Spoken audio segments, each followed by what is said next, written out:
guess I'd like to ask a little bit, you clearly are working with autobiographical content, and I guess I would want again ask you who the influences are, the early influences, and now that you're also moving into a more documentary sort of mode. And the early films that I'm aware of are very personal stories. How do you sort of keep that individual voice alive? That's something I've been struggling with. This new film I'm finishing up right now, Through a Lens Darkly, Black Photographers and the Emergence of the People.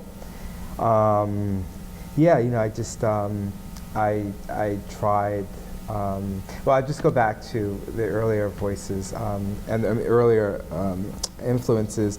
You know, I would say that one of the chief influences is Marlon Riggs and the way in which he brought a community together, or brought a variety of different communities together to tell a story. And I think that really his discussion around black men loving black men is the revolutionary act, or a revolutionary act, as James Baldwin said. And James Baldwin's also, you know, as is Audre Lorde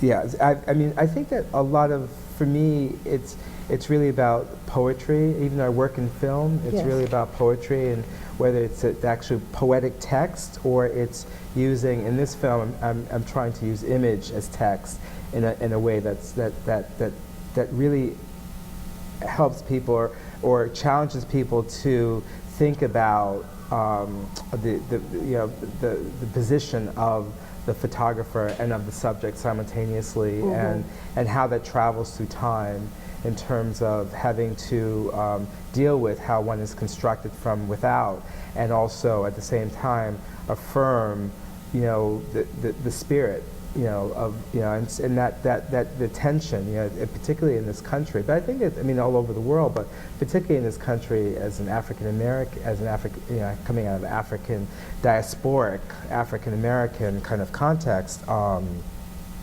It's that's something that, you know, in this film I was really interested in thinking about how I could bring together a group of contemporary artists to lead us from the past to the present and back and forth. And also, you know, and it was very difficult to do that without actually, you know, bringing myself into the piece, and, you know, having that kind of sacrifice, and you know, and telling my story, you know, in this, and, you know, and you know, I mean, my story's been in my films for 20-something years. I was tired of the story, you know. But you know, so you're broadening up to many stories. Yeah. But also the fact that this film is taking 10 years, it allowed me to then follow the transformation that I had. I'm not the same person I was when I started this film, you know. And so it's like going through and updating. So that I tend to work on projects over a period of time and have this allow for the space of transformation in the context of, you know, whether it's, you know, the editing or finding material or, yeah, going through a space. I'm going to just take a second and prod you a little bit, because I remember your work from early on in the days of other countries, and Donald and like some of the other writers. So it was a very exciting time in expression of black gay men expressing and writing in such clear terms, and again, with very personal detail. Yeah, and I mean, when you talk about Marlon, for example, Marlon actually is from that generation, Isaac Julian, and the poets that you're talking about, Donald Woods and Assad Hussein, Essex. And I think that it was a great gift for me, because it gave me permission to, I don't know, permission. I think I was pretty determined. But it certainly gave me encouragement to walk into a room where there were other black gay men celebrating, being angry, mourning, God knows. It was a wonderful, wonderful kind of schooling Yeah. in how to be a better artist, a better man, more loving, more kind. And one of the things, yes, I have to say that so much mourning during that time. Yes, tremendous loss. So it was how to be a friend and also how to be someone who was left behind. Left behind. Because so many of those writers are not with us any longer. Right. We lost them during the AIDS, Right. the height of the AIDS crisis, and its loss will never really, I think, as a community, recover from, but we have their works. They're very powerful works, and that's the beauty of art. I guess, Linnell, you're so facile in all these kinds of forms with the poetry and the performance and your beautiful voice as a singer. So I'd like to ask you how all that developed. I mean, you come from theater, but Yeah, you know, the first time I sang in the show was I was in college already, and it was the Colored Museum, George C. Wolfe's postmodern play, and I was playing Aunt Ethel, who bakes a batch of Negroes and has a number about it, and I was terrified. I mean, I was a shower singer for the most part, and I was challenged to really do that, and I feel like all my performative life has been about embracing this type of voice. You know, I remember when I first heard Nina Simone, I was probably 12, and it, you know, I knew that my voice was changing, but Mariah Carey was like big at the time, and I really wanted to sound like this. I really wanted to sound like a girl. And you know, girls go through puberty too, so my voice was deepening, and I was petrified. And then I heard birds flying high, you know, and it just was like, oh my God, that's right. And I remember my theater teacher, Jerry Specka, you know, a big Papa Bear of a man in Cambridge Public Schools, really a gift of a teacher. He also taught Ben Affleck and Matt Damon. You know, I was cast in the Scottish play as one of the three witches. And I remember being in rehearsal and saying, double toilet trouble! Fire burning! And Jerry was like, drop down to your lower register, Linnell, drop down. And I said, double toilet trouble. Fire burn! And I told you my voice carries without a mic. And it just, I mean, I remember that feeling of, wow, this is coming from me, this depth, this, you know, this heat, this place. It was like my authentic voice, you know, this witchliness, right? And so, yeah, so it really, it was when I started to sing, you know, it was great to kind of go into my lower register. And I should say, I feel like I write from that place, you know, that, you know, when I'm sort of quietly rereading what I've written, there's a real sort of depth and an earthiness to the way that I read at my desk. And yeah, I mean, it's like, I feel like good writing is all about the senses, right? It's about what you see and smell and taste and touch, and how you sort of conjure memory for, you know, and new memories for whoever's reading or listening by really like tapping into senses. And so for me, it always makes sense when I'm writing and trying to remember, you know, like what the texture was and what the color, that I'll take that writing at some point and put it back into my body and filter it again through the senses in order to communicate it with you.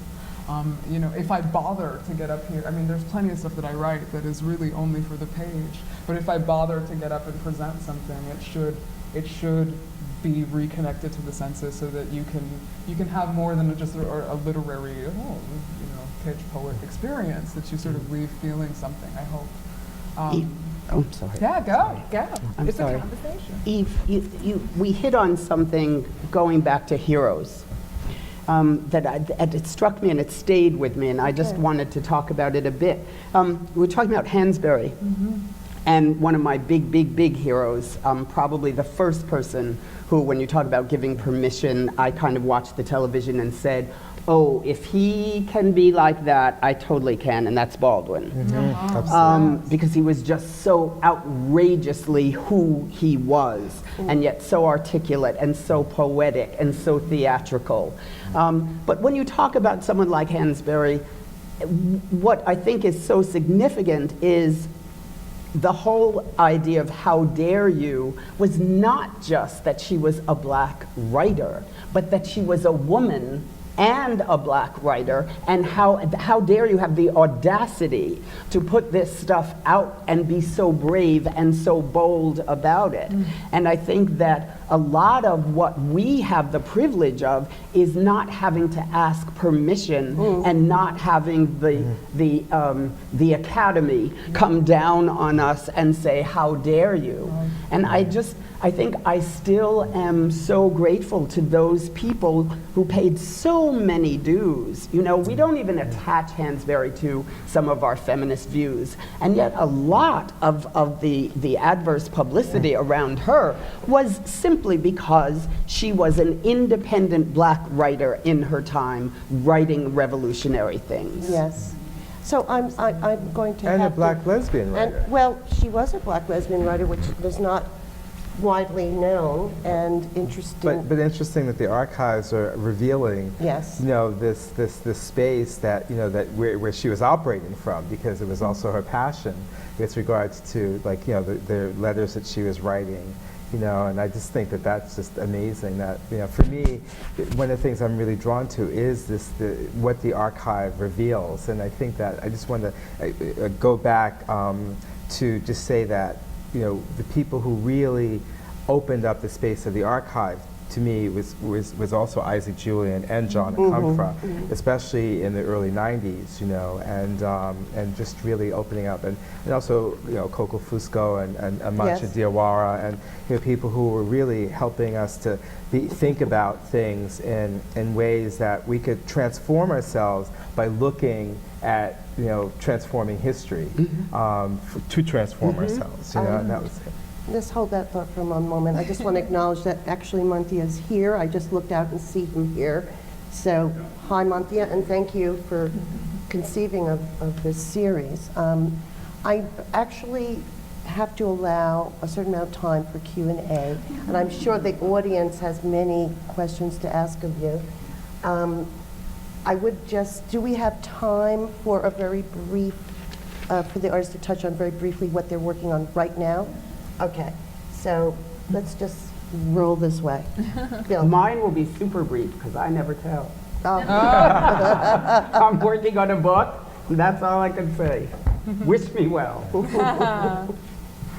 I'm finishing up my fourth feature documentary, kind of documentary, it could be mytho documentary, called Through a Lens Darkly, Black Photographers and the Emergence of the People.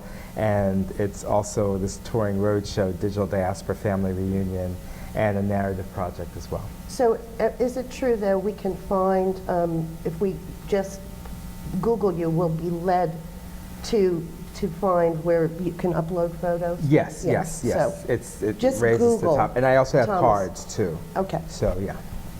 And Linnell? I have a book coming out, Haiti Glass, on April Fool's Day, Yay. April 1st. Yay. Yeah, and I'm really excited about it. So there'll be a book tour, so stay tuned. And I'm also really working on developing my plays on their feet. A couple of them, Merit, which is a really delicious, sexy academic play. It's about black folks in academia and sex. Cool. And it's, you know, it's a bit of my response to Oleana, to David Mamet's Oleana. Cool. You know, but also its own thing. And my other play, The Many Faces of Neo, which is a play about Black-Jewish relations.